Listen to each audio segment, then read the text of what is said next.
अस्सलामुअलैकुम स्टूडेंट्स। आज मैं आपको फर्स्ट ईयर फिज़िक्स के चैप्टर नंबर 1 का टॉपिक डायमेंशन समझाऊंगी। डायमेंशन को समझना बहुत ज़रूरी है अगर स्केलर वेक्टर को समझना है। डायमेंशन से पहले आपने फ़िज़िकल क्वांटिटी को समझना बहुत ज़रूरी है, जो मैं अपनी लास्ट वीडियो में आपको डिफ़ाइन कर चुकी हूँ। अब चलिए डायमेंशन को समझते हैं। बिल्कुल कॉम्प्लिकेटेड नहीं है, अगर आप सिंपलेस्ट वे में समझेंगे आपको आसानी से समझ में आ जाएगा। Let's start. डायमेंशन को समझने से पहले मैं आपको अपनी लास्ट वीडियोस की 7 बेसिक और फंडामेंटल फ़िज़िकल क्वांटिटीज़ को रिमाइंड करवा लूँ, क्योंकि उसका ही यहाँ सारा रोल है। ये 7 फ़िज़िकल क्वांटिटीज़ हैं जो आपको सामने नज़र आ रही हैं, जो कि साइंटिस्ट ने निकाली हैं कि ये 7 बेसिक फंडामेंटल हैं क्वांटिटीज़ हैं जिनका सहारा लेके आप दूसरी चीज़ों को डिफ़ाइन करते हैं। ठीक है, तो बेसिकली ये जो फ़िज़िकल क्वांटिटीज़ हैं, फंडामेंटल फ़िज़िकल क्वांटिटीज़, इनको जब हम सिंबॉलिक वे में लिखते हैं तो इसे डायमेंशन कहते हैं।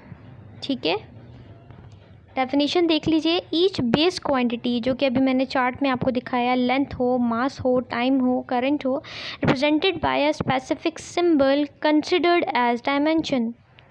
जैसे कि dimension of length is L, इसको हम जो है वो कैपिटल लेटर से ही डिनोट करते हैं। Dimension of mass is M and dimension of time is T.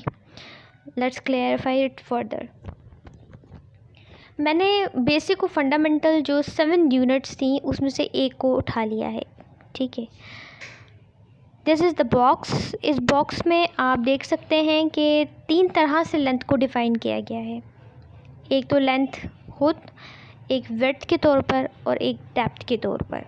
ठीक है, देखिए जब अगर मैं किसी कारपेंटर के पास जाऊँ, मैं उससे कहूँ कि मुझे एक वुडन बॉक्स बनवाना है, तो वो मुझसे पूछेगा आपको किस साइज़ का बॉक्स चाहिए, तो मुझे उसे डिफ़ाइन तो करना होगा। तो यहाँ फिर फिज़िक्स मेरे काम आ गई। तो मैंने उससे बताना है मुझे इतनी लेंथ, इतनी विड्थ और इतनी डेप्थ का बॉक्स चाहिए।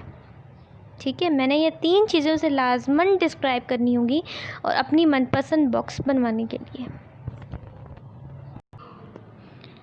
चलें अगली स्लाइड की तरफ। अच्छा जी, अभी देख लीजिए बॉक्स क्लोज था तब कैसे लेंथ, विड्थ और हाइट को शो किया जाता है, और जब बॉक्स ओपन होता है तो इंटरनली कैसे उसे देखते हैं। आप एरोज़ को बिल्कुल अच्छे से जहन में बिठाइए, अच्छे से समझ लीजिए, क्योंकि आगे स्केलर वेक्टर समझने के लिए ये पोजीशंस आपको अच्छे से समझनी होंगी। देख लीजिए, हमने 3 किस्म की लेंथ डिफ़ाइन की हुई हैं। एक विड्थ है, ठीक है, डेप्थ है, या उसको आप हाइट ले सकते हैं, और लेंथ है। ठीक है, ये 3 चीज़ें बॉक्स के अंदर से भी प्रोमिनेंटली आपको नज़र आ रही हैं। अच्छा, अब सपोज़ करें कि ये एरोज़ तो यहीं पर है जो इंटरनली डिफ़ाइन किया गया है, लेकिन मैं बॉक्स को रिमूव कर देती हूँ। ठीक है, तो कैसी पिक्चर आपके सामने आएगी। ये भी एक और स्लाइड है, ठीक है, मज़ीद समझने के लिए। ये देखिए, ऐसी पिक्चर आपके सामने आई है।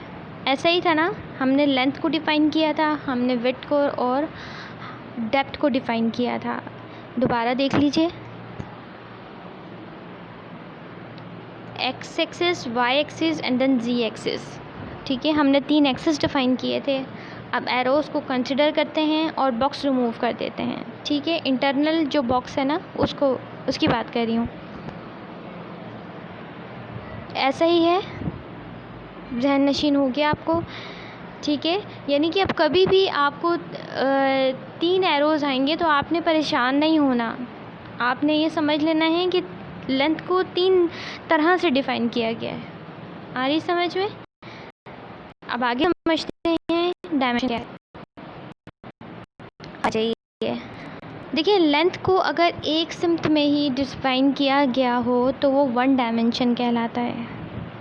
ठीक है, सेकंड एग्जांपल में देखिए, आपने विड्थ और लेंथ 2 चीज़ें डिफ़ाइन की हुई हैं ना। ठीक है, उन्हें 2 तरह से लिखा हुआ है, तो ये 2 डायमेंशंस हो गई।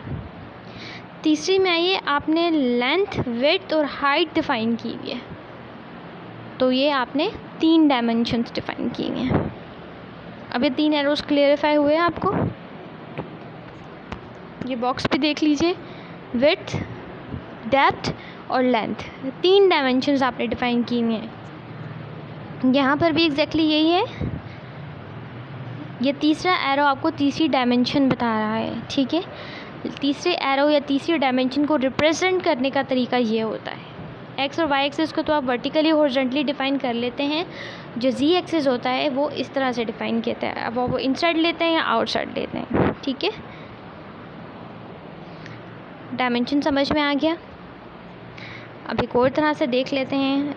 एक सिमत अगर बयान की गई हो तो वो एक डायमेंशन कहलाता है।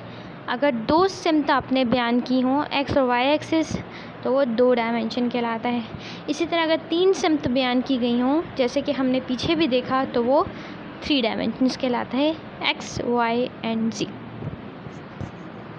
उम्मीद करती हूँ आज की वीडियो आपको पसंद आई होगी और डायमेंशन अच्छे से क्लेरिफाई हो गया होगा। बहुत ही सिंपलेस्ट वे में मैंने आपको समझाने की कोशिश की है। इंशाअल्लाह डायमेंशन समझने के बाद हम स्केलर वेक्टर समझेंगे, वो भी आपको बहुत अच्छे से समझ में आ जाएंगे, ठीक है। फ़िज़िकल क्वांटिटीज़ को पहले समझना है, फिर डायमेंशन को, और फिर आपको स्केलर वेक्टर समझ आ सकते हैं। उम्मीद करती हूँ आपको वीडियो पसंद आई होगी। मिलती हूँ एक नई वीडियो, एक नई रिव्यू के साथ। अल्लाह हाफिज़।